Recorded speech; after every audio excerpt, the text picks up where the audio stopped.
اعوذ باللہ من الشیطان الرجیم بسم اللہ الرحمن الرحیم قل هو اللہ احد اللہ الصمد لم یلد ولم یولد ولم یکن له کفوا احد.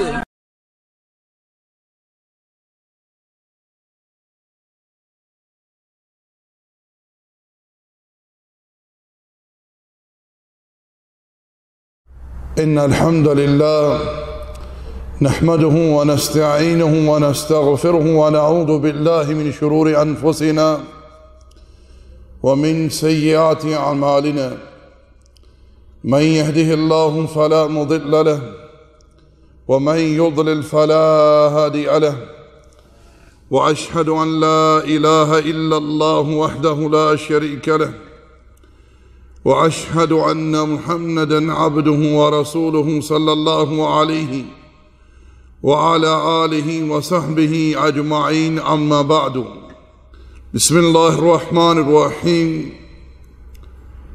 قل هو الله أحد الله الصمد لم يلد ولم يولد ولم يكن له كفوا أحد. برادران اسلام، آج اس نشست میں اللہ جل وعلا نے اپنے فضل و احسان سے مجھے جس عنوان پر گفتگو کرنے کی سعادت عطا فرمائی ہے وہ ہے سورۃ الاخلاص کی تفسیر. دوستو، سورہ اخلاص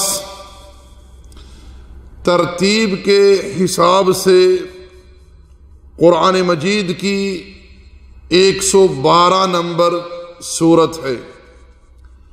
اس سورت میں 4 آیتیں ہیں. یہ سورت مکی سورت ہے. مکی اور مدنی صورتوں میں فرق یہ ہے، جو صورتیں رسول اللہ صلی اللہ علیہ وسلم پر ہجرت سے پہلے نازل ہوئیں وہ مکی کہلاتی ہیں، اور جو ہجرت کے بعد نازل ہوئیں وہ مدنی صورتیں کہلاتی ہیں. اس صورت کے بڑے فضائل ہیں، جیسا کہ ابو دردہ رضی اللہ تعالی عنہ فرماتی ہیں کہ رسول اللہ صلی اللہ علیہ وسلم نے ارشاد فرمایا قل هو اللہ احد تعدل ثلث القرآن،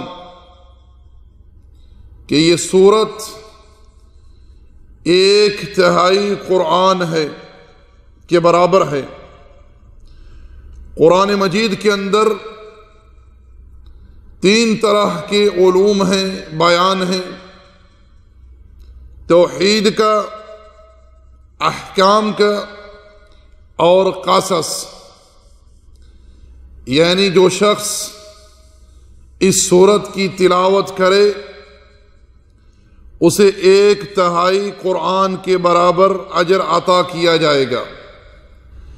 ایک اور حدیث جسے علامہ محمد ناصر الدین البانی رحمۃ اللہ علیہ نے سلسلہ صحیحہ میں ذکر کیا ہے، آپ علیہ الصلاۃ والسلام نے ارشاد فرمایا من قرأ قل هو اللہ احد 10 مرات حتی یختمها بن اللہ لہ قصرا فی الجنہ، کہ جو 10 مرتبہ اس سورت کی تلاوت کرے اللہ تعالی اس کے لیے جنت میں ایک گھر تیار کرے گا. اور جناب انس رضی اللہ تعالی عنہ بیان کرتے ہیں کہ نبی علیہ السلام سے ایک شخص نے کہا انی احب هذه السورہ، کہ مجھے اس سورت سے محبت ہے. تو نبی علیہ السلام نے اس سے ارشاد فرمایا ان حبک ایاہ یدخلک الجنہ، کہ تیری اس سورت سے محبت تجھے جنت میں داخل کر دے گی. اور جناب ابو ہریرہ رضی اللہ تعالی عنہ فرماتے ہیں کہ میں ایک مرتبہ رسول اللہ صلی اللہ علیہ وسلم کے ساتھ تھا. آپ نے ایک شخص کو سنا کہ وہ اس سورت کی تلاوت کر رہا تھا. تو نبی علیہ السلام نے فرمایا وجبت، کہ واجب ہو گئی. ابو ہریرہ فرماتے ہیں کہ میں نے دریافت کی اللہ کے رسول کیا واجب ہو گئی؟ قال الجنہ، کہ جنت واجب ہو گئی. اسی طرح صحیح بخاری میں ایک قصہ سیدہ عائشہ بیان فرماتی ہیں کہ نبی علیہ السلام نے صحابہ کرام کا ایک سریہ روانہ کیا کسی مہم پر، اور ایک شخص کو اس جماعت کا امیر مقرر فرما دیا. وہ امیر جب بھی لوگوں کی امامت کرواتے تو قرات کے اختتام پر اس سورت کی تلاوت کرتے، سورہ اخلاص کی. کچھ لوگوں کو یہ بات تھوڑی عجیب معلوم ہوئی. انہوں نے اس بات کا تذکرہ اللہ کے رسول سے کیا تو نبی علیہ السلام نے ارشاد فرمایا کہ اس سے پوچھو کہ وہ ایسا کیوں کرتا ہے. جب ان صاحب سے پوچھا گیا کہ آپ ایسا کیوں کرتے ہیں تو انہوں نے کہا فیہ صفت الرحمن، اس سورت میں رحمان کی صفات کا بیان ہے اور مجھے اس کا پڑھنا بڑا محبوب ہے. تو نبی علیہ السلام نے ارشاد فرمایا فَأَخْبِرُوهُ أَنَّ اللَّهَ تَعَالَى يُحِبُّهُ، کہ اللہ جل وعلا بھی اس سے محبت رکھتا ہے.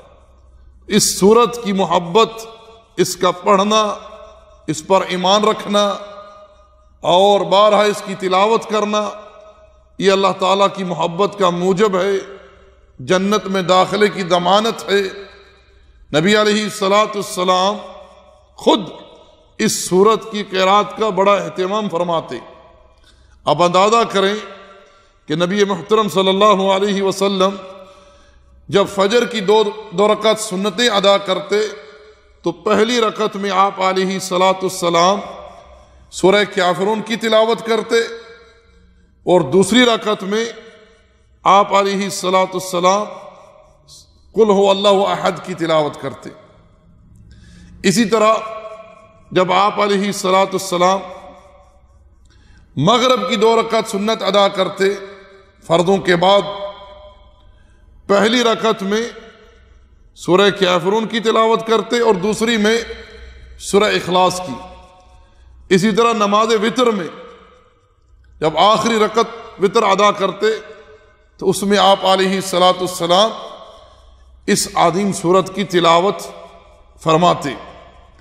اسی طرح جب آپ کعبۃ اللہ کے طواف سے فارغ ہوتے تو مقام ابراہیم پر تشریف لاتے، وہاں آپ 2 رکعت ادا کرتے. پہلی رکعت میں سورہ کافرون کی تلاوت فرماتے اور دوسری رکعت میں سورہ اخلاص کی تلاوت کرتے. اسی طرح نمازوں کے بعد اس سورت کی قرات کا اہتمام فرماتے. سیدہ عائشہ فرماتی ہیں رضی اللہ تعالی عنہ کہ اللہ کے رسول علیہ السلام جب رات کو سونے کے لیے اپنے بستر پر تشریف لے جاتے تو آپ علیہ السلام ان 3 سورتوں کی تلاوت فرماتے. کون کون سی؟ قل هو اللہ احد، قل اعوذ برب الفلق وقل اعوذ برب الناس. تلاوت فرمانے کے بعد اپنے دونوں ہاتھوں کو جمع کرتے صلی اللہ علیہ وسلم اور پھر ان میں پھونکتے اور سر سے شروع کرتے اور پورے جسم پر ہاتھ پھیرتے جہاں تک آپ کا ہاتھ پہنچتا۔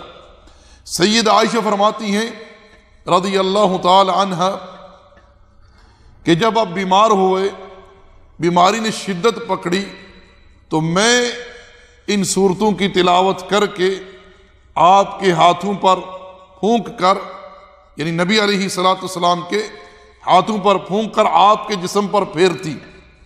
تو میرے بھائیوں، میرے دوستو، ہمیں بھی اپنے پیارے پیغمبر علیہ الصلوۃ والسلام کی اقتداء کرتے ہوئے، اتباع کرتے ہوئے ان صورتوں کی تلاوت کا اہتمام کرنا چاہیے، کیونکہ ان میں آپ یاد رکھیں دفاع ہے ہمارے لیے۔ آپ فقط ان صورتوں کا ترجمہ پڑھ کر دیکھ لیجئے۔ آئیے اب اس مبارک سورت کے ترجمہ و تفسیر کی طرف۔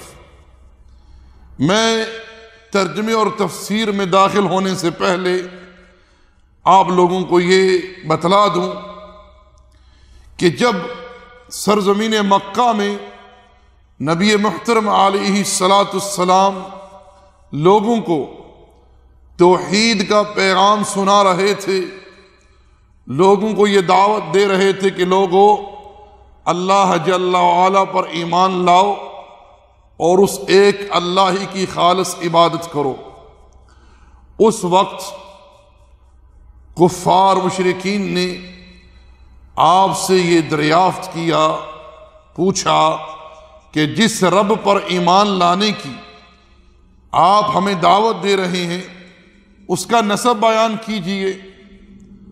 تو اللہ جل وعلا نے اس سورت کو نازل فرمایا۔ اس سورت میں اللہ جل وعلا کی توحید کا بیان ہے۔ اس سورت میں رب ذوالجلال نے اپنا تعارف کروایا ہے۔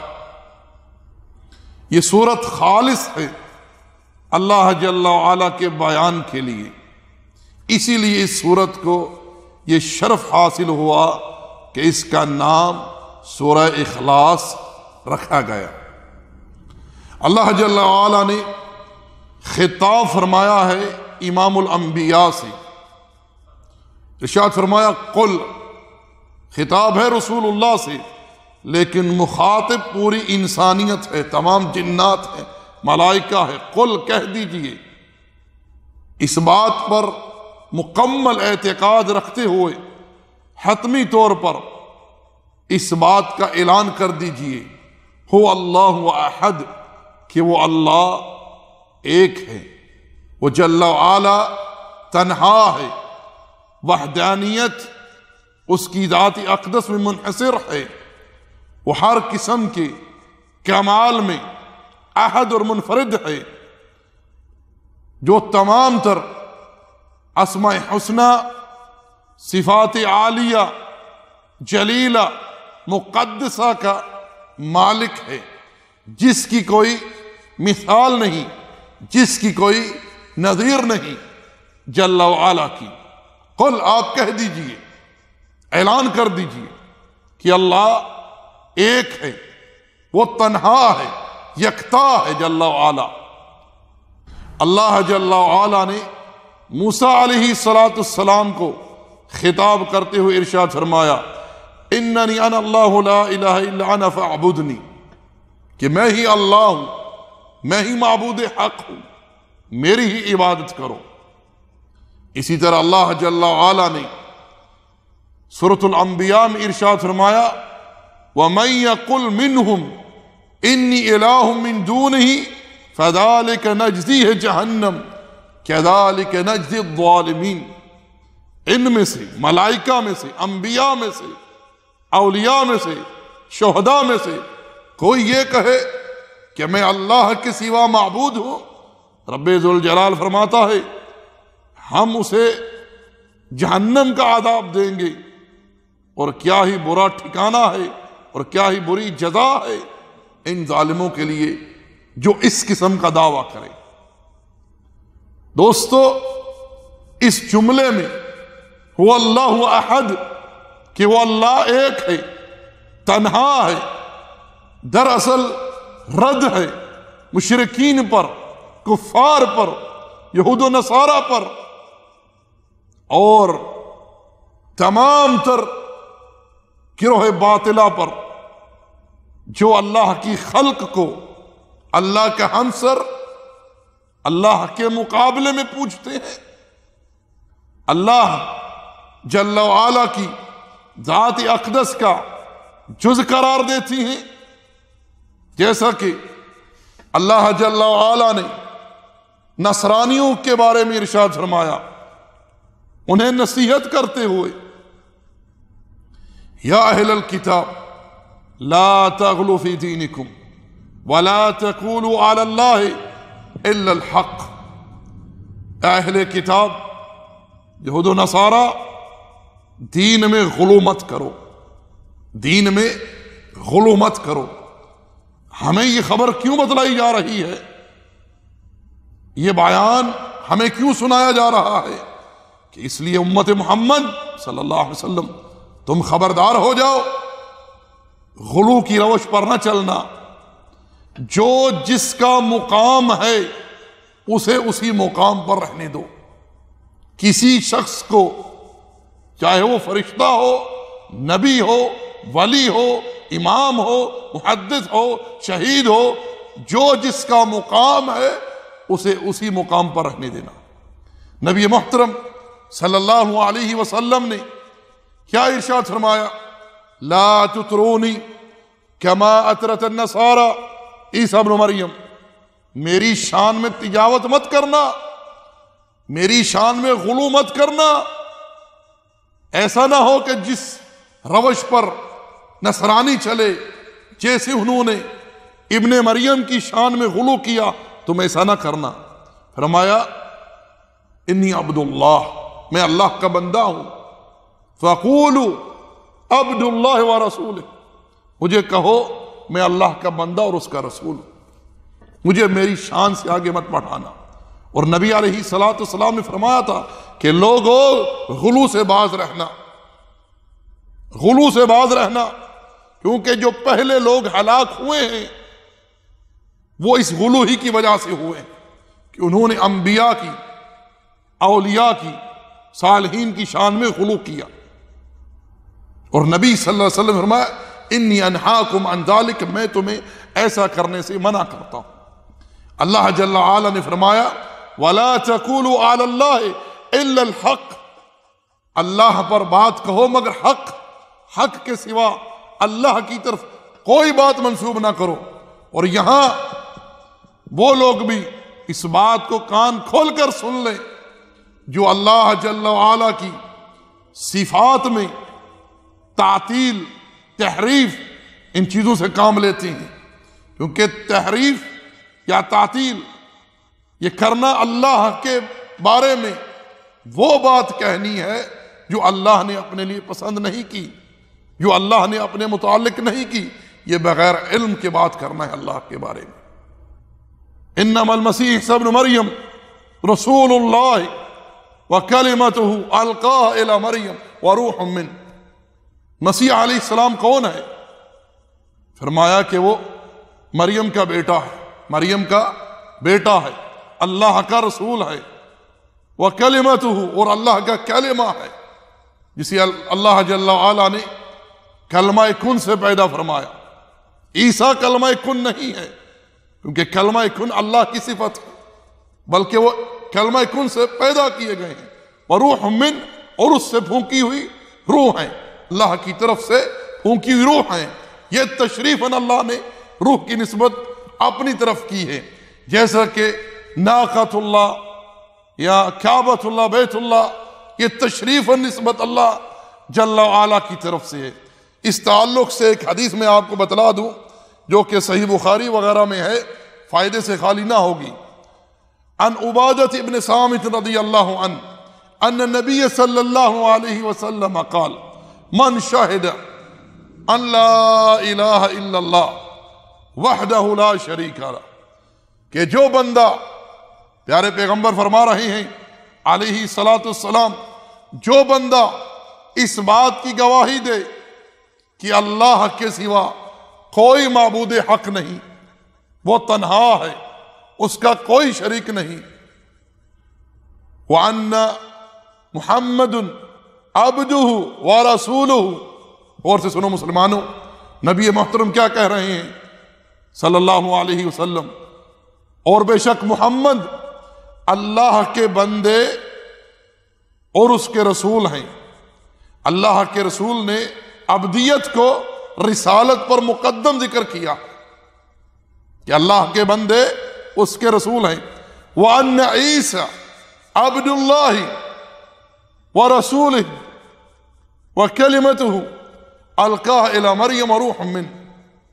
عیسیٰ اللہ کا بندہ، اس کا رسول، مریم کا بیٹا، اور اللہ کا کلمہ اور اس کی طرف سے پھونکی ہوئی روح ہے۔ وَالْجَنَّةُ حق، جنت حق ہے، وَالنَّارُ حق۔ أَدْخَلَهُ اللَّهُ الْجَنَّةَ عَلَى مَا كَانَ مِنَ الْعَمَلِ۔ اللہ ایسے شخص کو ضرور جنت میں داخل کرے گا چاہے اس کا عمل جیسا ہی کیوں نہ ہو۔ تو اللہ جل وعلا نے نصرانیوں کو اس بات کی دعوت دیتے ہوئے ارشاد فرمایا فَآمِنُوا بِاللَّهِ وَرُسُلِهِ، اللہ پر اور اس کے رسولوں پر ایمان لے آؤ، یعنی عیسیٰ پر جس طرح ایمان لانے کا حق ہے، اور اب یہ محمد صلی اللہ علیہ وسلم آ چکے ہیں، ان کی بعثت ہو چکی ہے، ان پر ایمان لاؤ، ایمان لو اللہ کے رسولوں پر۔ وَلَا تَقُولُوا ثَلَاثَةً، یہ مت کہو کہ تین کیسے؟ روح القدس، عیسیٰ اور اللہ معاذ اللہ۔ لا تقولوا ثلاثة، تین مت کہو۔ انتہوا خیر لکم، بعد آ جاؤ اس چیز سے، اس قول اور فعل سے، تمہارے لیے بہتری ہے۔ انما اللہ الہ واحد، بے شک اللہ وہ ہے جو معبود حق ہے، ایک ہے، تنہا ہے۔ سبحانہ ان یکون لہ ولد، پاک ہے وہ جل وعلا کہ اس کی کوئی اولاد ہو۔ لہ ملک السماوات والارض، آسمان اور زمین کی ہر چیز اسی ہی کی ملکیت ہے۔ وَكَفَى بِاللَّهِ وَكِيلًا، اللہ جل وعلا کافی ہے ہر شے پر نگہبان، گواہ۔ اور سورۃ المائدہ میں اللہ جل وعلا نے ارشاد فرمایا لَقَدْ كَفَرَ الَّذِينَ قَالُوا إِنَّ اللَّهَ هُوَ الْمَسِيحُ ابْنُ مَرْيَمَ۔ اللہ اکبر، یہاں توجہ فرمائیں، یاد رکھیں کہ نصرانیوں کے اندر تین فرقے ایسے ہیں جنہوں نے کفر، شرک کی ہر حد کو پار کر دیا۔ کون کون سے؟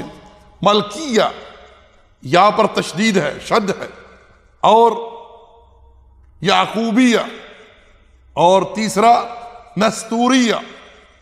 یہ وہ غالی قسم کے لوگ ہیں، فرقے ہیں جنہوں نے ہر کفر کو، ہر شرک کو پار کر ڈالا۔ ان نصرانیوں میں گروہ وحدت الوجود کا بھی قائل ہے، اسی لیے تو اللہ جل وعلا نے کیا ارشاد فرمایا لَقَدْ كَفَرَ الَّذِينَ قَالُوا إِنَّ اللَّهَ هُوَ الْمَسِيحُ ابْنُ مَرْيَمَ، فرمایا یقیناً کفر کیا ان لوگوں نے جنہوں نے کہا کہ مسیح علیہ السلام ہی اللہ ہے۔ اس آیت کریمہ میں اللہ جل وعلا نے عقیدہ وحدت الوجود کو بیان کیا ہے، اور ایسے عقیدے کے حاملین کو اللہ نے کافر قرار دیا ہے جو یہ سمجھتے ہیں کہ اللہ معاذ اللہ اپنی خلق میں حلول کر گیا ہے۔ اسی لیے تو نصرانیوں نے کہا کہ عیسیٰ جو ہے معاذ اللہ وہ اللہ ہے، اور ہمارے ہاں گروہ صوفیاء یہ وحدت الوجود کے قائل جو ہیں یہ کیا کہتے ہیں، اس کائنات میں جو کچھ ہے وہ معاذ اللہ اللہ کا وجود ہے۔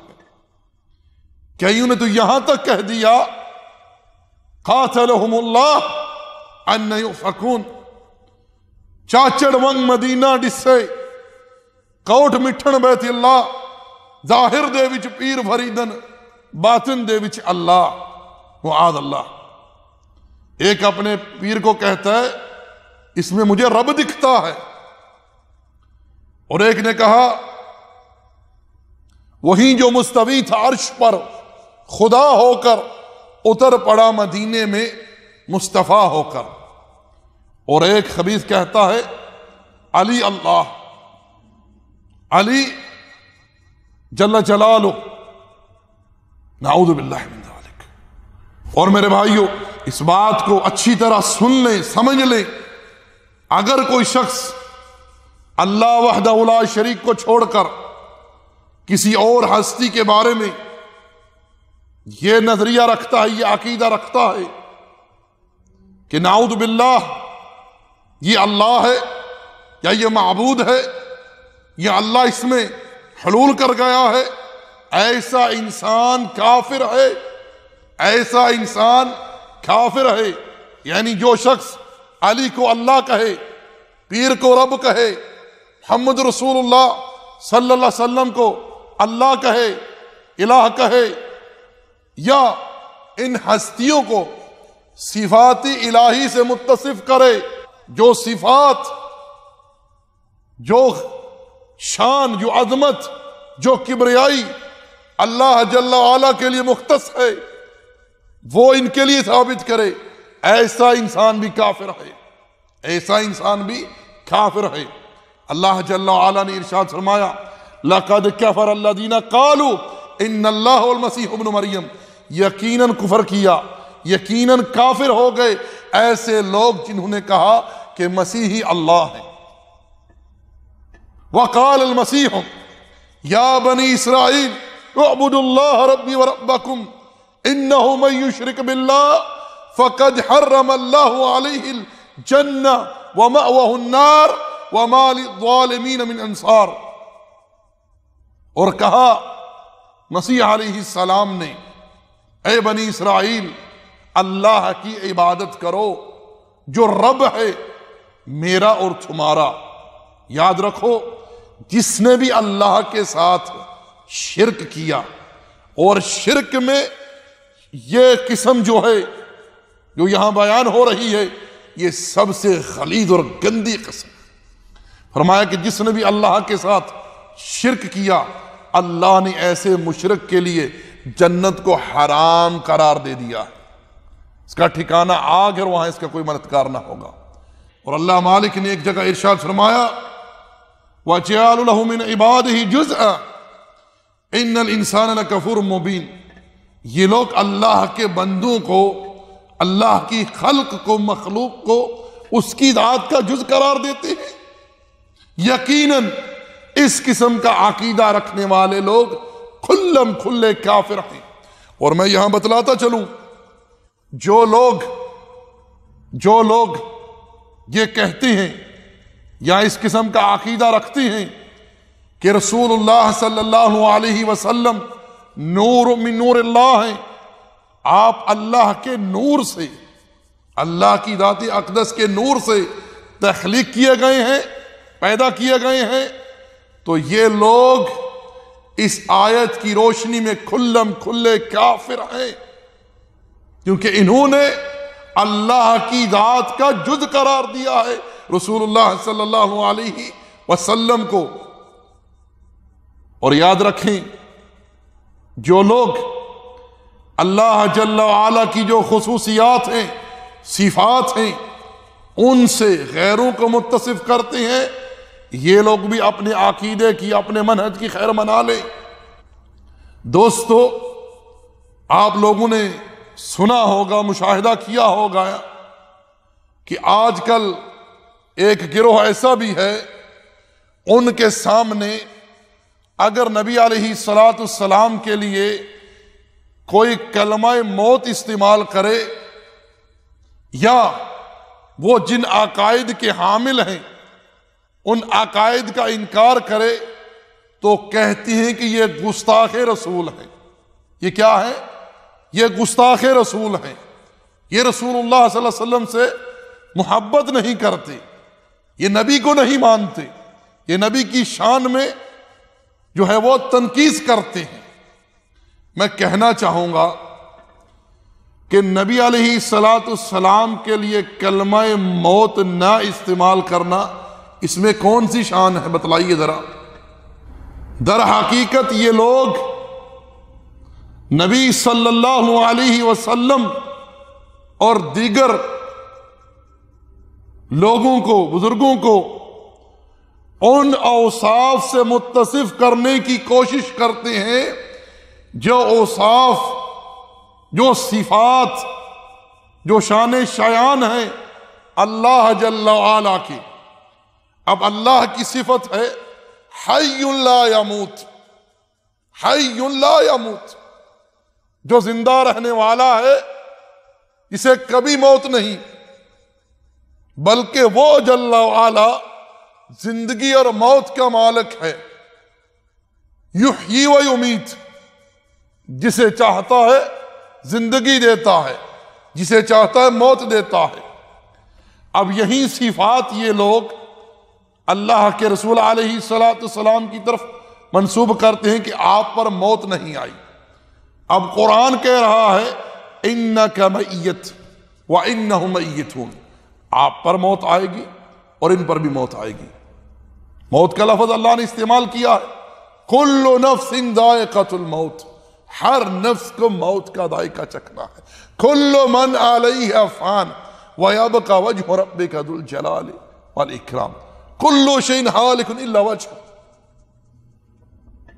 اور یہاں موت کا انکار ہے، یعنی یہ صفت ہے اللہ کی کہ اللہ حی لا یموت ہے، لیکن یہ غیروں کے لیے یہ صفت ثابت کرنے کی کوشش کرتے ہیں۔ اور اسی لیے تو یہ جو لوگ فوت شدگان ہیں، مر چکے ہیں، ان کے لیے موت جو ہے تسلیم کرنے کو تیار نہیں۔ کیوں کہ اگر ان کو یہ مردہ مان لیں، اگر ان کو یہ فوت شدہ مان لیں، تو پھر ان سے دعائیں کیسے کریں، انہیں پکاریں کیسے؟ کیونکہ آگے انہوں نے پکارنا بھی ہے۔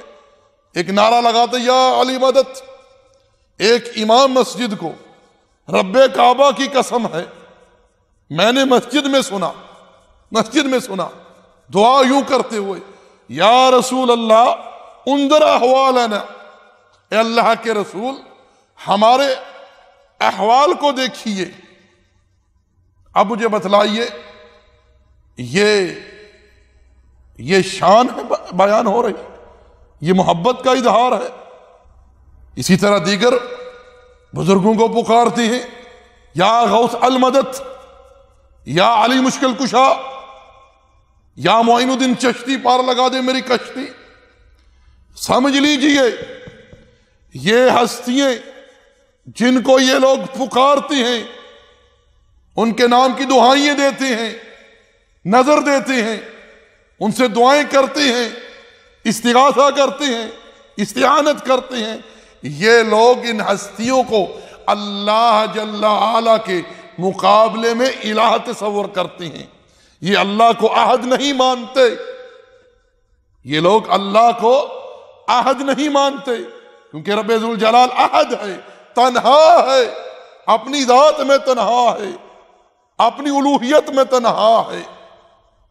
یہ اللہ کی ذات کو احد نہیں مانتے، اسی لیے تو یہ طرح طرح کے یہ باطل عقائد جو ہیں ان کے یہ حامل ہیں، کوئی وحدت الوجود کا، کوئی وحدت الشہود کا، کوئی حلولی ہے، اسی طرح کوئی جو کہتا ہے کہ انبیاء پر، شہداء پر، صالحین پر موت نہیں آ سکتی، یہ ہمیشہ زندہ ہے، قبروں میں زندہ ہے، سنتے ہیں، مدد کو پہنچتے ہیں۔ یہ سارے اوصاف وہ ہیں جو شان شایان ہے الہ الحق کے۔ رب ذوالجلال ارشاد فرماتا ہے اَمَّن يُجِيبُ الْمُضْطَرَّ إِذَا دَعَا وَيَكْشِفُ السُّوءَ وَيَجْعَلُكُمْ خُلَفَاءَ الْأَرْضِ أَإِلَٰهٌ مَّعَ اللَّهِ قَلِيلًا مَّا تَذَكَّرُونَ، کون ہے جو بے قرار کی پکار کو سنتا ہے، اس کی مشکل کو دور کرتا ہے، تمہیں زمین پر اقتدار دیتا ہے۔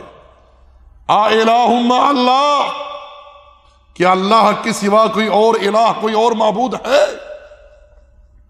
جس کے اندر یہ قوت و قدرت ہو کہ وہ ہر مخلوق کی ہر وقت ہر جگہ سنتا ہے، دیکھتا ہے، ان کی حاجات انہیں عطا کرتا ہے؟ أَإِلَٰهٌ مَّعَ اللَّهِ، کوئی ہے کوئی معبود اللہ کے ساتھ کوئی اور؟ قَلِيلًا مَّا تَذَكَّرُونَ، تم بہت کم ہی توحید کا فہم رکھتے ہو۔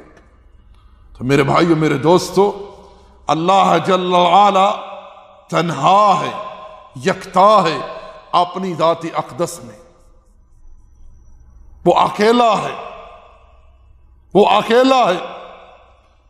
وَقَالُوا اتَّخَذَ الرَّحْمَنُ وَلَدًا سُبْحَانَهُ بَلْ عِبَادٌ مُكْرَمُونَ لَا يَسْبِقُونَ لَهُ بِالْقَوْلِ وَهُمْ بِأَمْرِهِ يَعْمَلُونَ۔ اور یہ کہتی ہیں کہ رحمان نے بیٹا ٹھہرایا، پاک ہے وہ، یہ ملائکہ اس کے برگزیدہ بندے ہیں اور اس کے حکم کی بالکل نافرمانی نہیں کرتے، جو حکم دیتا ہے کر گزرتے، تعمیل کرتے۔ اسی طرح اللہ جل وعلا تنہا ہے اپنی ربوبیت میں، اللہ رب ہے، اس کے سوا کوئی رب نہیں۔ یاد رکھیں، توحید ربوبیت 4 چیزوں کو مشتمل ہے، 4 چیزوں کو۔ ایک، خالق، اللہ اس کائنات کا خالق ہے، اس کے سوا کوئی خالق نہیں۔ اللہ جل وعلا نے ارشاد فرمایا، یا ایھا الناس اعبدوا ربکم الذی خلقکم والذین من قبلکم لعلکم تتقون۔ لوگو، عبادت کرو اپنے اس رب کی جس نے تمہیں پیدا کیا ہے اور تم سے پہلوں کو پیدا کیا، اسی میں تمہارا بچاؤ ہے، اسی میں تمہارا بچاؤ ہے۔ آگے ارشاد فرمایا، الذی جعل لکم الارض فراشا والسماء بناء وانزل من السماء ماء فاخرج به من الثمرات رزقا لکم فلا تجعلوا للہ اندادا وانتم تعلمون۔ اللہ کون ہے؟ اللہ وہ ہے جس نے آسمان کو تمہارے لیے چھت بنایا، زمین کو بچھونا بنایا، آسمان سے بارش نازل کی، تمہارے لیے زمین سے اناج نکالا، تمہارے کھانے پینے کا بندوبست کیا، سب کچھ جانتے ہوئے اللہ کے ساتھ ند مقرر مت کرو، اللہ کی ہمسر مقرر مت کرو۔ اللہ جل وعلا نے ایک جگہ ارشاد فرمایا، اللہ خالق کل شیء وہو علی کل شیء وکیل۔ اللہ ہی ہر چیز کا خالق ہے اور وہ جل وعلا ہر چیز پر نگہبان ہے۔ اللہ تعالی ایسا خالق ہے جو خلق کو عدم سے وجود عطا کرتا ہے۔ ارشاد فرمایا، هل اتى على الانسان حين من الدهر لم يكن شيئا مذكورا۔ انسان، آج تو میں کرتا پھر رہا ہے، ذرا غور تو کر، گزرا ہے تجھ پر ایک زمانہ تو قابل ذکر چیز ہی نہیں تھا۔ انا خلقنا الانسان من نطفہ امشاج نبتلیہ فجعلناہ سمیعا بصیرا۔ یقیناً ہم نے انسان کو ایک نطفے سے، ملے جلے پانی سے پیدا کیا، اسی پانی سے ہم نے انسان کو آنکھیں عطا کی جس سے یہ دیکھتا ہے، کان عطا کیے جس سے تو سنتا ہے۔ کیا ہو گیا ہے تمہیں؟ ففروا الی اللہ، ففروا الی اللہ مولاکم الحق۔ اللہ جل وعلا نے ایک جگہ ارشاد فرمایا، یخلق ما یشاء۔ مالک جس طرح چاہتا ہے پیدا کرتا ہے۔ مگر میں یہاں افسوس سے ایک بات کہتا چلوں، کچھ لوگ ہیں بیچارے جاہل، توحید کی معرفت نہیں، علم نہیں، اس بد عقیدگی کا شکار ہیں کہ ہمارے بزرگ جو ہیں ان کا بھی کوئی کردار ہے مخلوقات کی تخلیق میں۔ پاکستان گجرات کے اندر ایک درگاہ ہے شہدولہ ولی کے نام کی، مسلمان وہاں چڑھاوے چڑھاتے ہیں۔ آپ نے سنا ہوگا کوئی چادر چڑھاتا ہے، کوئی جانور چڑھاتا ہے، کوئی اگربتیاں چڑھاتا ہے۔ وہ انوکھی درگاہ ہے جہاں بچوں کا چڑھاوا چڑھتا ہے۔ اگر کسی کے ہاں اولاد نہیں ہو رہی، اللہ تعالیٰ کی قضاء و قدر سے دیر ہو گئی، اللہ کی مشیت سے۔ اب وہاں لوگ مشورے دینے والے بھی ہوتے ہیں، بھئی فلاں درگاہ پر نظر مان لو، تو لوگ نظر مانتے ہیں وہاں جا کر شاہد اللہ ولی کی درگاہ پر کہ جو پہلا بچہ ہوگا وہ بچہ ہم اس درگاہ پر نظر کر دیں گے۔ اب پہلی اولاد ہوتی ہے، بیٹا ہو بیٹی ہو، وہ لوگ جا کر اسے اس درگاہ پر زندہ درگور کر دیتے، چڑھا دیتے۔ اب لوگوں کو اس بات کا شعور نہیں ہے کہ وہاں کے مجاور جو ہیں، جو بچوں کو ہاتھوں ہاتھ لے لیتے ہیں، وہ کس طرح شروع ہی سے ان بچوں کے سروں پر لوہے کے خول چڑھا دیتے ہیں، جس کی وجہ سے ان بچوں کے سر جو ہیں وہ پرورش صحیح نہیں پاتے، ان کو ہوا نہیں ملتی، سورج کی روشنی نہیں ملتی، توانائی نہیں ملتی، وہ سر سنگڑے رہتے ہیں۔ لیکن یہاں یہ بدعقیدہ لوگ کیا کہتے ہیں کہ بابا کی مرضی سے، بابا کی چاہت سے یہ بچہ بابا کی درگاہ پر نظر مانا گیا تھا، اسی لیے چوہے کی شکل میں پیدا ہوا ہے۔ پھر وہ بیچارے بسوں میں، ٹرینوں میں، بس اسٹاپوں پر بھیک مانگتے پھرتے ہیں، لوگوں کی جھڑکیں سیلتے ہیں، مارے کھاتے ہیں، ظلم اور ستم کے شکار، اسی طرح ان کی زندگی بیت رہی ہے۔ مکے کے مشرک اپنی بچیوں کو زندہ دفنا دیا کرتے تھے۔ وَإِذَا الْمَوْءُودَةُ سُئِلَتْ بِأَيِّ ذَنبٍ قُتِلَتْ، اس بچی سے پوچھا جائے گا جسے زندہ دفن کر دیا گیا کہ تجھے کس جرم کی بنا پر قتل کیا گیا۔ ان بچوں سے بھی قیامت کے دن رب ذوالجلال پوچھے گا کہ تمہیں کس گناہ کی بنا پر اس درگاہ پر زندہ درگور کر دیا گیا۔ اسی طرح دوستو، توحید ربوبیت میں دوسری چیز ہے رزق۔ اس کائنات میں ہر مخلوق کا رازق اللہ ہے۔ قولہ جل وعلا وَمَا مِن دَابَّةٍ فِي الْأَرْضِ إِلَّا عَلَى اللَّهِ رِزْقُهَا وَيَعْلَمُ مُسْتَقَرَّهَا وَمُسْتَوْدَعَهَا، کہ زمین پر چلنے والی کوئی ایسی جاندار مخلوق نہیں مگر اس کا رزق اللہ پر ہے۔ اللہ تعالیٰ جانتا ہے ان کے ٹھکانوں کو، ان کے قرار کی جگہ کو۔ کسی اور کی یہ شان ہو سکتی ہے؟ جن کو لوگ پکارتے ہیں، جن کے نام کی دعائیں دیتے ہیں، جن سے مدد مانگتے ہیں، کسی کے اندر یہ طاقت ہے؟ رب ذوالجلال نے ایک جگہ ارشاد فرمایا فَأَرُونِي مَاذَا خَلَقُوا مِنَ الْأَرْضِ أَمْ لَهُمْ شِرْكٌ فِي السَّمَاوَاتِ ایتونی بِکتاب، مجھے دکھلاؤ تو صحیح جن کے نام کے تم نعرے مارتے ہو، جن کے نام کی دعائیں دیتے ہو، جن کو حاجت روا مشکل کشا سمجھتے ہو، ایک چیز بتلا دو جو انہوں نے پیدا کی ہو، دکھلاؤ تو صحیح، بتلاؤ مجھے۔ رب ذوالجلال ایک جگہ ارشاد فرماتا ہے والذین یدعون من دون اللہ لا یخلقون شیئا وهم یخلقون اموات غیر احیاء وما یشعرون ایان یبعثون، اور یہ لوگ اللہ کو چھوڑ کے جن کو پکارتے ہیں وہ مردہ ہیں، زندہ نہیں ہیں، اور ان کو تو یہ بھی شعور نہیں کہ انہیں کب ان کی قبروں سے اٹھایا جائے گا۔ یہ اشارہ ہے اہل قبور کی طرف۔ اس دور کے مشرک قبروں والوں کو بھی آوازیں دیتے تھے، پکارتے تھے، قبروں کی بھی پوجا کرتے تھے۔ اسی وجہ سے نبی صلی اللہ علیہ وسلم نے ابتدا اسلام میں صحابہ کرام کو قبروں کی زیارت سے روک دیا تھا، اور نبی صلی اللہ علیہ وسلم زندگی اور موت کی کشمکش میں تھے۔ اور سیدہ عائشہ فرماتی ہیں رضی اللہ تعالی عنہا کہ نبی صلی اللہ علیہ وسلم اس بیماری میں جس میں آپ کی وفات ہوئی، آپ کو شفا نہ ہوئی، آپ چہرے پر کپڑا ڈالتے اور ہٹاتے اور ارشاد فرماتے لعنت اللہ علی الیہود والنصارى اتخذوا قبور انبیاء مساجدا، اللہ تو لعنت کر ان یہود و نصارہ پر جنہوں نے انبیاء کی قبروں کو سجدہ گاہ بنا لیا۔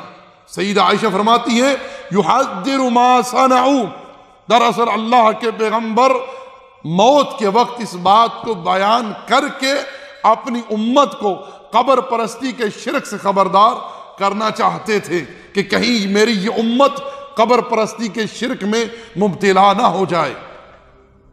تو دوستو، رب نے چیلنج دیا ہے کہ انہوں نے کیا پیدا کیا اس کائنات میں۔ رب ذوالجلال نے ایک اور مقام پر ارشاد فرمایا، تبارک الذی نزل الفرقان علی عبدہ لیکون للعالمین نذیرا، بابرکت ہے وہ ذات جس نے اپنے بندے پر یہ فرقان اتارا ہے جو حق اور باطل کے درمیان فرق کرنے والا ہے، تاکہ یہ لوگوں کو خبردار کر دے، ڈرا دے۔ الذی لہ ملک السماوات والارض ولم یتخذ ولدا ولم یکن لہ شریک فی الملک، جس کی بادشاہت ہے آسمانوں میں زمین میں، ہر شے اسی ہی کی ملکیت ہے، جس نے کسی کو اپنی اولاد نہیں ٹھہرایا اور نہ ہی اس کی ملکیت میں، اس کی بادشاہت میں کوئی اس کا شریک ہے۔ وَخَلَقَ كُلَّ شَيْءٍ فَقَدَّرَهُ تَقْدِيرًا، جس نے ہر شے کو پیدا کیا ہے اور اس کا اندازہ مقرر کیا ہے۔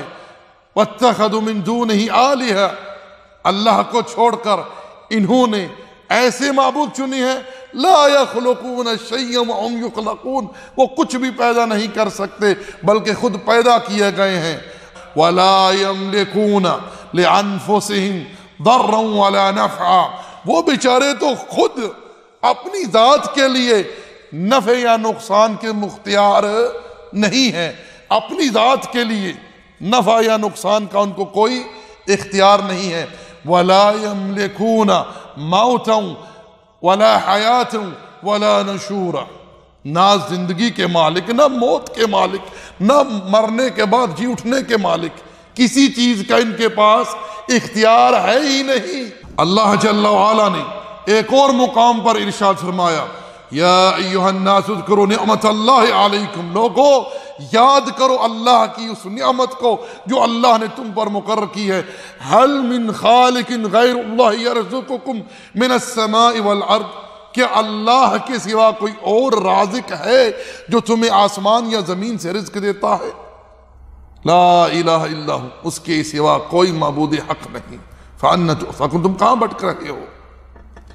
اسی طرح توحید ربوبیت میں تیسری چیز ملک، اس کائنات میں ہر چیز اللہ جل وعلا کی ملکیت ہے، اللہ ہر شے کا مالک ہے، اس کائنات کا اکیلا حقیقی بادشاہ ہے، شہنشاہ ہے، جس کی بادشاہت کی کوئی ابتدا نہیں، جس کی بادشاہت کی کوئی انتہا نہیں۔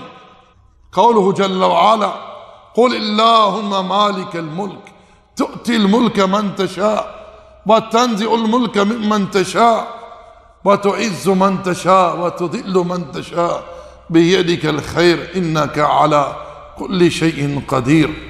کہہ دیجئے کہ اللہ ہر قسم کی بادشاہت تیرے ہی لیے ہے، تو جسے چاہتا ہے بادشاہت دے دیتا ہے، جتنی چاہتا ہے، جب چاہتا ہے، جیسی چاہتا ہے، اور جب چاہتا ہے بادشاہت لے لیتا ہے، جسے چاہتا ہے عزت دیتا ہے، جسے چاہتا ہے ذلت دیتا ہے۔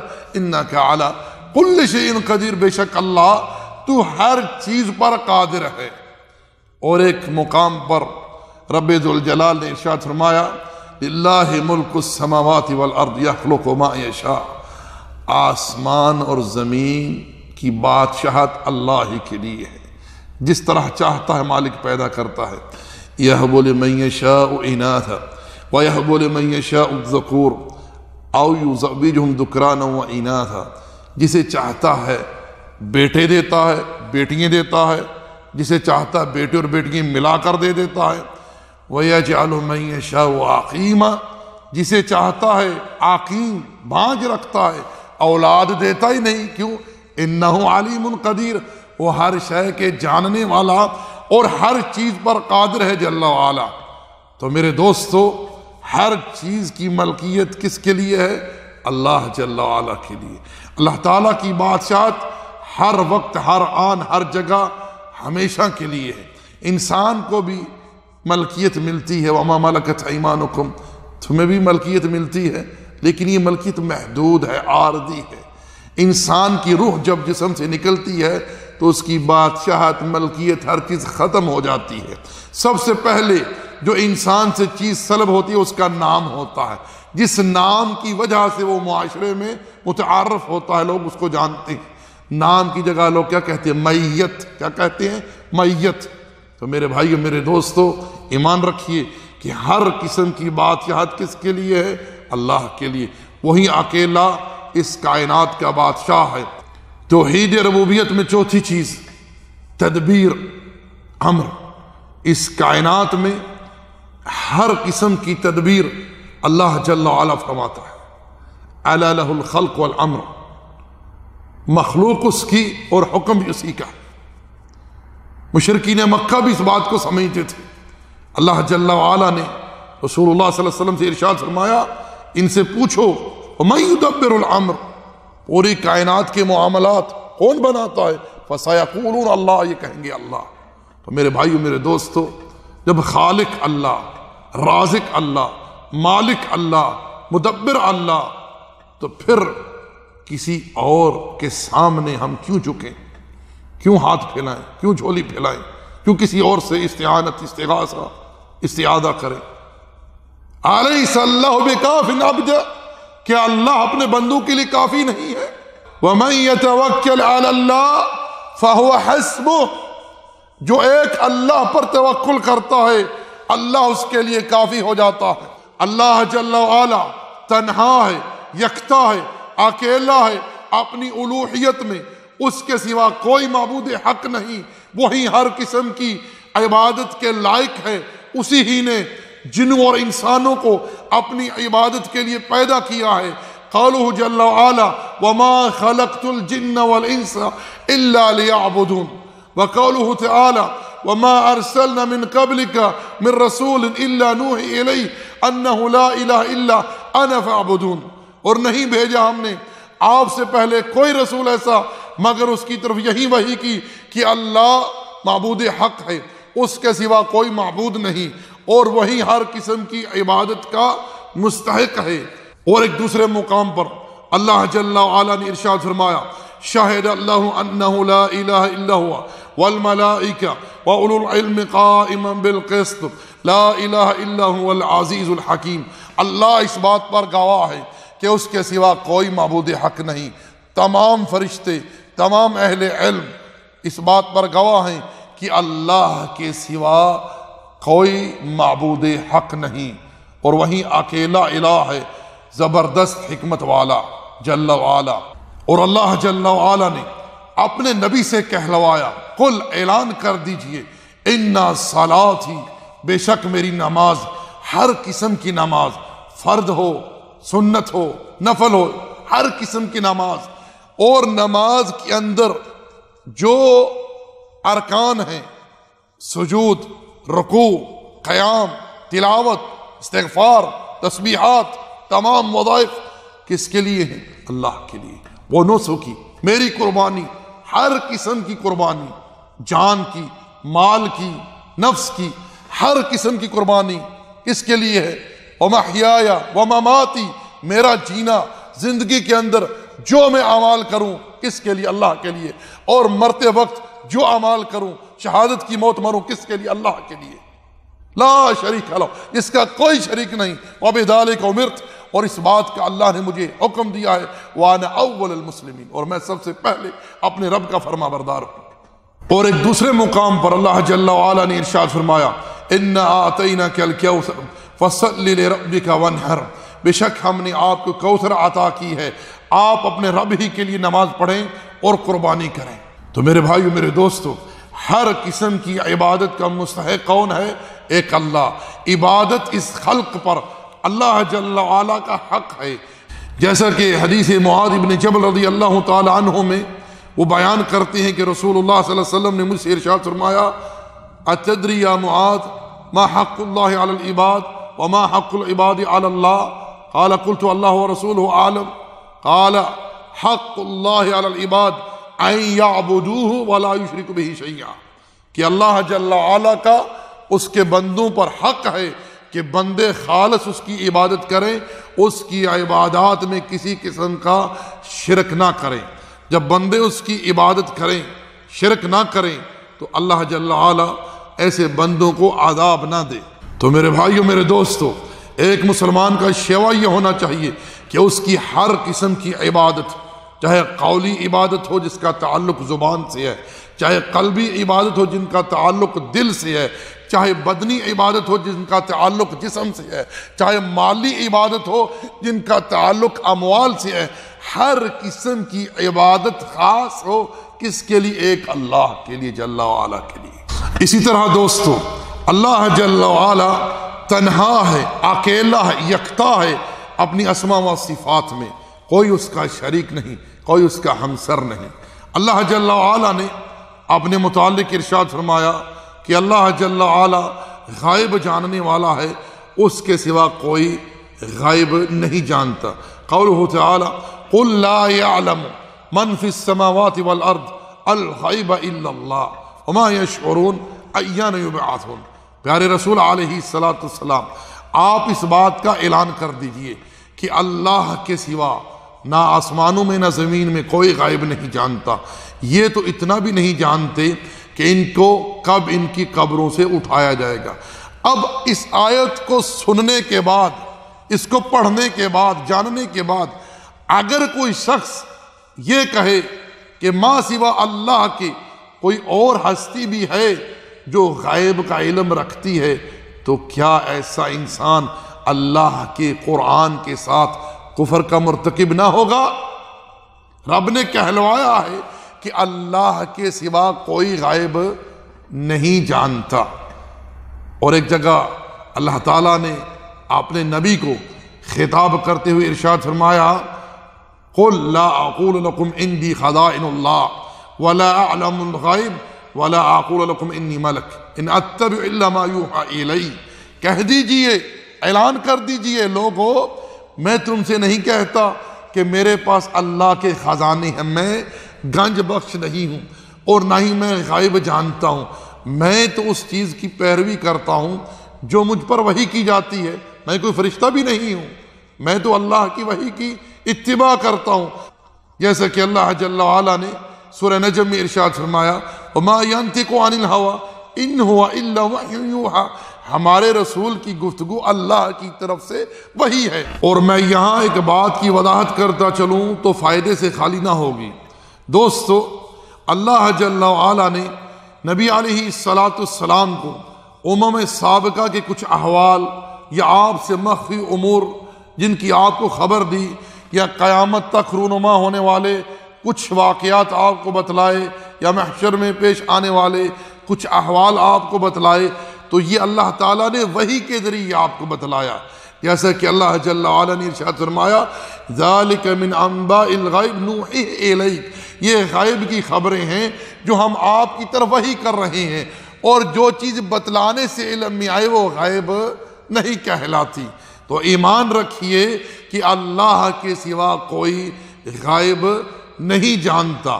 اسی طرح اللہ جل وعلا کی صفات میں سے صفت ہے کہ اللہ تقدس و تعالی ہر وقت، ہر جگہ، ہر مخلوق کو دیکھ رہا ہے، سن رہا ہے، ہر شے کا اسے علم ہے۔ اب اگر کوئی کہے کہ فلاں ہستی، چاہے وہ کوئی ہو، اسے ہر وقت، ہر جگہ، ہر شے کا علم ہے، وہ مخلوقات کی ہر جگہ پکار سنتا ہے، ان کے احوال کو دیکھتا ہے، تو جان لیجئے کہ اس شخص نے اس ہستی کو اللہ جل وعلا کی صفات میں شریک کر دیا۔ یعنی جو اوصاف، جو صفات، جو شان، جو عظمت اس نے اللہ کے لیے ثابت کی ہے، وہی چیز یہ مخلوق کے لیے ثابت کر رہا ہے، اور اسے کہتے ہیں شرک فی الصفات۔ اور ہم بحیثیت اہل سنت والجماعت اللہ جل وعلا کی تمام صفات پر ایمان لاتے ہیں، اللہ اور اس کے رسول کی مراد کے مطابق، بغیر تحریف کے، بغیر تعطیل کے، بغیر تمثیل کے اور بغیر تحقیف کے۔ اس بات پر ایمان رکھیے کہ اللہ جل وعلا تنہا ہے، اکیلا ہے، یکتا ہے، اپنی ذات میں، اپنی ربوبیت میں، اپنی الوہیت میں اور اپنے اسماء و صفات میں۔ قل هو اللہ احد، کہہ دیجئے کہ اللہ ایک ہے، یکتا ہے، تنہا ہے، اپنی ذات میں، اپنی ربوبیت میں، اپنی الوہیت میں اور اپنی اسماء و صفات میں۔ ارشاد فرمایا اللہ الصمد، اللہ بے نیاز ہے، اللہ کسی کا محتاج نہیں۔ صمد اسے کہتے ہیں جو کسی معاملے میں کبھی بھی کسی کا محتاج نہ ہو، بلکہ تمام مخلوقات ہر معاملے میں، ہر پہلو میں، ہر جگہ، ہر وقت اسی ہی کی محتاج ہو، اسی ہی کی طرف قصد کرے۔ جیسا کہ اللہ جل وعلا نے ارشاد فرمایا یا ایھا الناس انتم الفقراء الی اللہ واللہ هو الغنی الحمید، اے لوگو تم سب کے سب اللہ کے در کے فقیر ہو، اللہ غنی ہے اور ہر قسم کی تعریف اسی ہی کے لیے ہے۔ معزز دوستو، اللہ الصمد اس جملے کی تفسیر میں اگر ایک حدیث قدسی جو جناب ابو ذر غفاری رضی اللہ تعالی عنہ سے مروی ہے صحیح مسلم میں، اسے بیان کروں تو یقیناً فائدے سے خالی نہ ہوگا۔ ان ابی ذر غفاری رضی اللہ عنہ ان نبی صلی اللہ علیہ وسلم فیما یروی عن اللہ جل وعلا انہ قال یا عبادی انی حرمت ظلم علی نفسی وجعلتہ بینکم محرما فلا تظالموا۔ اللہ جل وعلا ارشاد فرماتا ہے کہ اے میرے بندو، میں نے ظلم کو اپنے اوپر حرام ٹھہرایا ہے اور تمہارے لیے بھی میں نے ظلم کو حرام کر دیا ہے، چنانچہ تم آپس میں ایک دوسرے پر ظلم نہ کرو۔ یا عبادی، خطاب سنیں کتنا پیارا اور کتنا لطیف خطاب ہے۔ یا عبادی کلکم ضال الا من ہدیتہ فاستہدونی اہدیکم، تم سب کے سب گمراہ ہو مگر جسے میں ہدایت سے سرفراز کروں، چنانچہ مجھ سے ہی ہدایت طلب کرو، میں تمہیں ہدایت دوں گا۔ یا عبادی، اے میرے بندو، کلکم جائع الا من اطعمتہ فاستطعمونی اطعمکم، تم سب کے سب بھوکے ہو مگر جسے میں کھانا کھلاؤں، چنانچہ مجھ سے ہی کھانا طلب کرو، میں تمہیں کھانا دوں گا۔ یا عبادی، اے میرے بندو، کلکم عار الا من کسوتہ فاستکسونی اکسکم، تم سب کے سب ننگے ہو مگر جسے میں کپڑا پہناؤں، چنانچہ مجھ ہی سے کپڑا طلب کرو، میں تمہیں کپڑا پہناؤں گا۔ یا عبادی انکم تخطئون باللیل والنہار وانا اغفر الذنوب جميعا فاستغفرونی اغفر لکم، میرے بندو تم صبح و شام گناہ کرتے ہو، صبح و شام گناہ کرتے ہو، مگر میں ہر قسم کے گناہ معاف کر دیتا ہوں، مجھ سے ہی بخشش طلب کرو، میں تمہارے سارے گناہ بخش دوں گا۔ ان اللہ یغفر الذنوب جميعا، اللہ وہ ہے جو تمام گناہوں کو معاف کر دیتا ہے۔ آگے ارشاد فرمایا یا عبادی انکم لن تبلغوا ضری فتضرونی ولن تبلغوا نفعی فتنفعونی۔ آگے ارشاد فرمایا یا عبادی لو ان اولکم وآخرکم وانسکم وجنکم كانوا على عتق قلب رجل واحد منکم ما زاد ذلك في ملک شیئا، تم سارے کے سارے مل جاؤ، پہلے بھی پچھلے بھی، انسان بھی جن بھی، تم سب کا دل ایک پرہیزگار متقی انسان جیسا ہو جائے، تمہارا یہ تقوی میرے ملک میں، میری سلطنت میں، بادشاہت میں ایک ذرے کے برابر بھی اضافہ نہیں کر سکتا۔ یا عبادی لو ان اولکم وآخرکم وانسکم وجنکم كانوا على افجر قلب رجل واحد منکم ما نقص ذلك من ملکی شیئا، اگر تم سب مل جاؤ، پہلے بھی پچھلے بھی، انسان بھی جن بھی، تم سب کا دل ایک فاجر انسان کے دل کی مانند ہو جائے، تمہارا یہ فسق اور فجور، یہ گناہ والا دل میری ملکیت میں، میری سلطنت میں ایک ذرے کے برابر بھی نقصان نہیں کر سکتا۔ آگے مزید سنیے رب ذوالجلال کے کمال غنا کا بیان۔ یا عبادی لو ان اولکم وآخرکم وانسکم وجنکم قاموا فی صعید واحد فاسألونی فأعطیت کل انسان مسألتہ ما نکث ذلک مما عندی کما ینقص مخیط اذا ادخل البحر۔ ارشاد فرمایا اے میرے بندو، تم سب، تمہارے پہلے پچھلے، انسان جن، ایک قطار باندھ کر کھڑے ہو جائیں ایک صف میں، اور سب مجھ سے سوال کریں، سب مجھ سے مانگیں، میں سب کو ان کی طلب عطا کروں گا، اور یہ میرے عطا کرنا میرے ملک میں اتنی بھی کمی نہ کرے گا جیسا کہ ایک سوئی کو کسی سمندر میں ڈال کر نکال لیا جائے۔ اللہ اکبر۔ رسول اللہ صلی اللہ علیہ وسلم جب نماز تہجد کے لیے کھڑے ہوتے تو آپ علیہ السلام تکبیر تحریمہ کے بعد ایک دعا پڑھا کرتے تھے، اللہم لک الحمد انت نور السماوات والارض۔ اے اللہ، ہر قسم کی تعریف تیرے ہی لیے ہے، تو نور ہے آسمان کا اور زمین کا، ومن فیہن، اور جو ان کے درمیان ہے۔ اللہم لک الحمد انت قیوم السماوات والارض ومن فیہن۔ اللہ، تو تھامنے والا ہے آسمانوں کا، زمین کا، اور جو کچھ ان کے درمیان ہے۔ اللہم لک الحمد لک ملک السماوات والارض ومن فیہن۔ اللہ، ہر قسم کی بادشاہت آسمانوں میں، زمین میں، اور جو کچھ ان کے درمیان ہے تیرے ہی لیے ہے۔ اللہم لک الحمد انت رب السماوات والارض ومن فیہن۔ اے اللہ، تو رب ہے آسمانوں کا، زمین کا، اور جو ان کے درمیان ہے ہر شے کا۔ میرے بھائیوں، میرے دوستو، اللہ تعالیٰ ہر چیز سے غنی ہے، کسی کا محتاج نہیں، بلکہ پوری مخلوقات ہر وقت، ہر جگہ، ہر آن اسی ہی کی محتاج ہے۔ اسی جل وعلا نے ان آسمانوں کو تھام رکھا ہے۔ ان اللہ یمسک السماوات والارض ان تزولا، اللہ ہی نے آسمانوں کو تھاما ہوا ہے کہ کہیں وہ گر نہ پڑیں۔ وہ جل وعلا صفت قیومیت سے متصف ہے، وہ قائم رہنے کے لیے کسی کا محتاج نہیں، بلکہ وہ خود قائم ہے اور اس نے پوری خلق کو قائم رکھا ہوا ہے۔ اور وہ جل وعلا اپنے عرش پر مستوی ہے، جیسی اس کی عظمت، اس کی شان، اس کی کبریائی، اس کی جلالت کے لائق ہے۔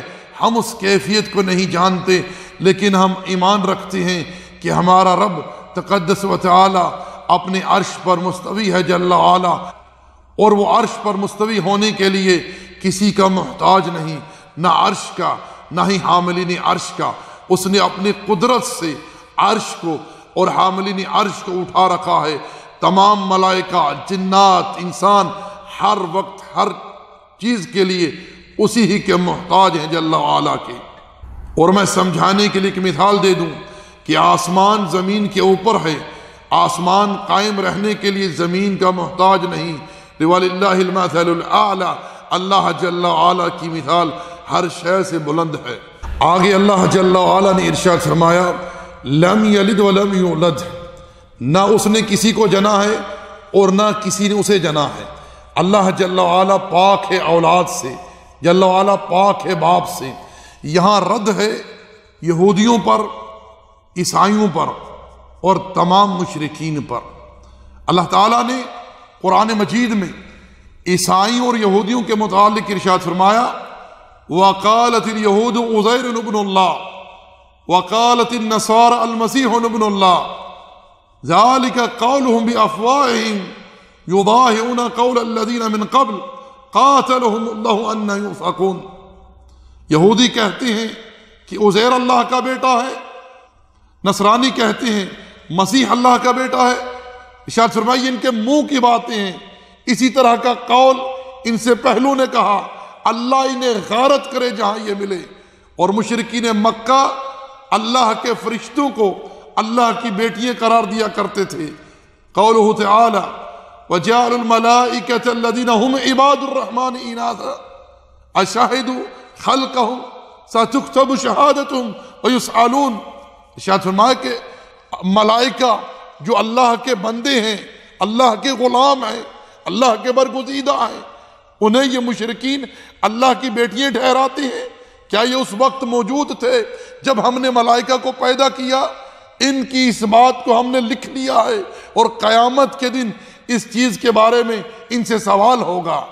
یاد رکھیں، اللہ رب العالمین کو گالی دینے کے مترادف ہے کہ کوئی اللہ کے لیے اولاد ثابت کرے.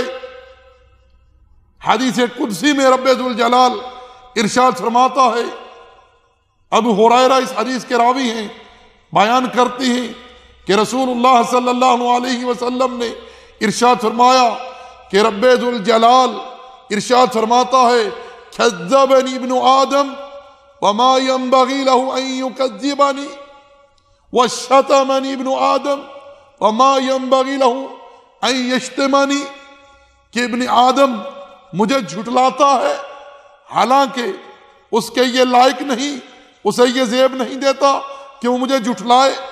ابن آدم مجھے گالی دیتا ہے حالانکہ اس کے یہ لائق نہیں، اسے یہ زیب نہیں دیتا کہ وہ مجھے گالی دے. فَأَمَّا قَوْلُهُ إِيَّايَ لَن يُعِيدَنِي كَمَا بَدَعَنِي، اس کا یہ کہنا میرے متعلق کہ میں اس کو دوبارہ پیدا نہ کر سکوں گا جس طرح میں نے اسے پہلے پیدا کیا. وَلَيْسَ أَوَّلُ الْخَلْقِ بِأَهْوَنَ عَلَيَّ مِنْ عِعَادَتِهِ، کیا میرے لیے اسے دوبارہ پیدا کرنا مشکل ہے حالانکہ میں نے اسے پہلی دفعہ پیدا کیا؟ میرے لیے کوئی مشکل نہیں. رب ذوالجلال فرما رہا ہے وَأَمَّا شَتْمُهُ إِيَّايَ فَقَوْلُهُ اتَّخَذَ اللَّهُ وَلَدًا، اور ابن آدم کا مجھے گالی دینا یہ ہے کہ وہ میرے لیے اولاد ثابت کرتا ہے، کہتا ہے کہ اللہ نے بیٹا ٹھہرایا. وَأَنَا اللَّهُ أَحَدٌ الصَّمَدُ لَمْ أَلِدْ وَلَمْ أُولَدْ وَلَمْ يَكُنْ لَهُ كُفُوًا أَحَدٌ، کہ میں اللہ ہوں، میں تنہا ہوں، میں بے نیاز ہوں، میں نے کسی کو نہیں جنا اور نہ کسی نے مجھے جنا ہے، اور کوئی میرا ہمسر نہیں. رسول اللہ صلی اللہ علیہ وسلم نے ارشاد فرمایا ما حد اصبر على عادة اذا سمعه من الله يدعون له ولد ثم يعافيهم ويرزقهم. ارشاد فرمایا کہ اللہ سبحانہ و تعالی سے بڑھ کر صبر کرنے والا کوئی نہیں. تکلیف دہ بات سن کر یہ لوگ اللہ کے لیے اولاد ثابت کرتے ہیں حالانکہ وہ پھر بھی ان کو کھلاتا ہے، انہیں عافیت عطا کرتا ہے. اور اللہ مالک نے قرآن مجید میں ارشاد فرمایا بدیع السماوات والارض ان یکون له ولد ولم تکن له صاحبہ وخالق کل شیء وهو بكل شیء علیم. اللہ وہ ہے جس نے آسمانوں کو، زمین کو نئے سرے سے پیدا کیا جبکہ ان کا وجود ہی نہیں تھا. کیسے ہو سکتا ہے کہ اس کی اولاد ہو، اس کی بیوی ہو؟ وہ ہر چیز کا خالق ہے، ہر چیز کے جاننے والا ہے. اور سورہ اسراء کی آخری آیت میں ارشاد فرمایا وَقُلِ الْحَمْدُ لِلَّهِ الَّذِي لَمْ يَتَّخِذْ وَلَدًا وَلَمْ يَكُنْ لَهُ شَرِيكٌ فِي الْمُلْكِ وَلَمْ يَكُنْ لَهُ وَلِيٌّ مِّنَ الذُّلِّ وَكَبِّرْهُ تَكْبِيرًا. اور کہہ دیجئے کہ ہر قسم کی تعریف اللہ کے لیے ہے جس نے کسی کو اپنی اولاد نہیں ٹھہرایا اور نہ ہی اس کا کوئی شریک ہے اس کی ملکیت میں، اور نہ ہی اس کا کوئی حمایتی ہے اس کی سلطنت میں. ہر قسم کی تعریف اسی ہی کے لیے ہے. آپ اس کی بڑائی، اس کی کبریائی بیان کرتے رہیے. اور اللہ جل وعلا نے عیسیٰ علیہ السلام کی تخلیق کی حقیقت بیان کرتے ہوئے ارشاد فرمایا ان مثل عیسیٰ عند اللہ کمثل آدم خلقہ من تراب ثم قال له کن فیکون. عیسیٰ کی مثل اللہ کے ہاں آدم کسی ہے، اور اس رب ذوالجلال کی یہ شان ہے انما امرہ اذا اراد شیئا ان یقول له کن فیکون، کہ وہ جب کسی چیز کا ارادہ کرتا ہے اسے کہتا ہے ہو جا، وہ چیز اسی وقت ہو جاتی ہے. اللہ جل وعلا کے لیے اولاد ثابت کرنا اتنا بڑا جرم ہے، اتنا بڑا گناہ ہے، اتنا بڑا ظلم ہے کہ رب ذوالجلال ارشاد فرماتا ہے وَقَالُوا اتَّخَذَ الرَّحْمَنُ وَلَدًا، اور انہوں نے کہا کہ رحمان نے اولاد ٹھہرائی ہے. لَقَدْ جِئْتُمْ شَيْئًا إِدًّا، انہوں نے نہایت نامعقول گندی بات کہی ہے. تَكَادُ السَّمَاوَاتُ يَتَفَطَّرْنَ مِنْهُ وَتَنشَقُّ الْأَرْضُ وَتَخِرُّ الْجِبَالُ حَدًّا أَنْ دَعَوْا لِلرَّحْمَنِ وَلَدًا، عن قریب ہے کہ آسمان ٹوٹ کر گر پڑے، زمین پھٹ جائے، پہاڑ ریزہ ریزہ ہو جائیں، ان کی اس بات کی وجہ سے کہ انہوں نے کہا کہ رحمان نے اولاد ٹھہرائی ہے. وَمَا يَنبَغِي لِلرَّحْمَنِ أَن يَتَّخِذَ وَلَدًا، اللہ رحمان کی شان کی یہ لائق ہی نہیں کہ وہ کسی کو اپنی اولاد ٹھہرائے. ان کل من فی السماوات والارض الا آتی الرحمن عبدا، زمین اور آسمان کے اندر جو بھی مخلوقات ہیں اس کے سامنے غلام بن کر پیش ہونے والے ہیں. لقد احصاهم وعدهم عدا، اس نے ان سب کو شمار کر رکھا ہے. وآتیم یوم القیامت فردا، یہ سب اس کے سامنے فردن فردن قیامت کے دن پیش ہونے والے ہیں.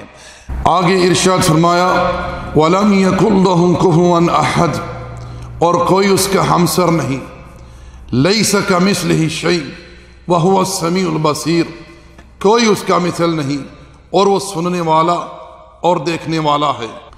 اللہ جل وعلا نے سورہ حدید میں ارشاد فرمایا هو الاول والآخر والظاہر والباطن، اور نبی محترم صلی اللہ علیہ وسلم اپنی دعا میں کہا کرتے تھے اللہم انت الاول فلیس قبلک شیء وانت الآخر فلیس بعدک شیء وانت الظاہر فلیس فوقک شیء وانت الباطن فلیس دونک شیء.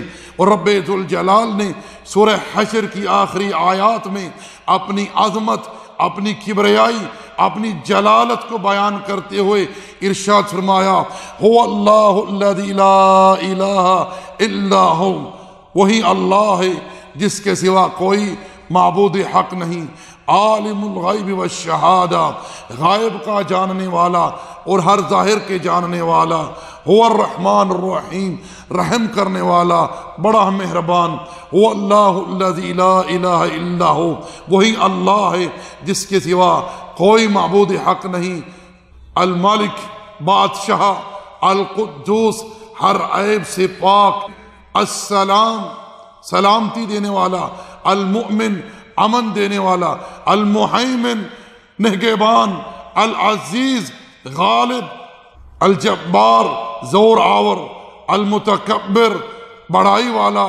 سبحان اللہ عما یشرکون، پاک ہے اللہ ہر اس شرک سے جو مشرک اس کے ساتھ شرک کرتے ہیں. هو اللہ الخالق، وہی اللہ ہے جو تخلیق کرنے والا، پیدا کرنے والا. الباری، عدم سے وجود بخشنے والا. المصور، صورت بنانے والا. سبحان اللہ عما یشرکون، اللہ پاک ہے ہر اس شرک سے جو مشرک اس کے ساتھ شرک کرتے ہیں. یسبح له ما فی السماوات والارض، زمین آسمان کے اندر جو کچھ ہے اس کی تسبیح بیان کرتے ہیں. وہو العزیز الحکیم، وہ بڑا غلبے والا اور بڑی حکمت والا ہے جل وعلا. اور سورۃ الکہف کی آخری آیات میں ارشاد فرمایا قل لو كان البحر مدادا لكلمات ربي لنفد البحر قبل ان تنفد كلمات ربي ولو جئنا بمثله مددا. اور نبی صلی اللہ علیہ وسلم حالت سجدہ میں یہ کہا کرتے تھے لا احصی ثناء انت كما اثنيت على نفسك، اے اللہ میں تیری تعریف بیان نہیں کر سکتا مگر تیری تعریف اسی طرح ہے جس طرح تو نے خود اپنی تعریف کی ہے. اور نبی علیہ السلام اللہ جل وعلا کی بارگاہ میں اپنی بندگی کا، اپنے بندہ ہونے کا اقرار و اعتراف و اظہار ان الفاظ میں کیا کرتے تھے اللہم انی عبدک و ابن عبدک و ابن امتک، اللہ میں تیرا بندہ ہوں اور تیرے بندے کا بیٹا ہوں اور تیری بندی کا بیٹا ہوں. ناصیتی بیدک ماض فی حکمک عدل فی قضاؤک اسألک بکل اسم ہوا لک سمیت به نفسک او انزلته فی کتابک او علمته احد من خلقک او استأثرت به فی علم الغیب عندک. ان تجعل القرآن ربیع قلبی ونور صدری۔ آج اسی پر اکتفا کرتے ہیں۔ اللہ تعالیٰ سے دعا ہے جو بات حق کہی، حق سنی، اس پر ایمان و عمل کی توفیق عطا فرمائے۔ اس بیان میں جو بات حق ہے، ثواب ہے، وہ اللہ تعالیٰ کی طرف سے ہے اور اس کی توفیق سے ہے، اور جس بات میں کوئی لرزش ہے، کوئی کوتاہی ہے، وہ میری طرف سے ہے، شیطان کی طرف سے ہے۔ اللہ جل وعلا کا دین سے بری ہے۔ ربنا تقبل منا انک انت السمیع العلیم وتب علینا انک انت التواب الرحیم، وصلی اللہ علی نبینا محمد وعلی آلہ وصحبہ اجمعین۔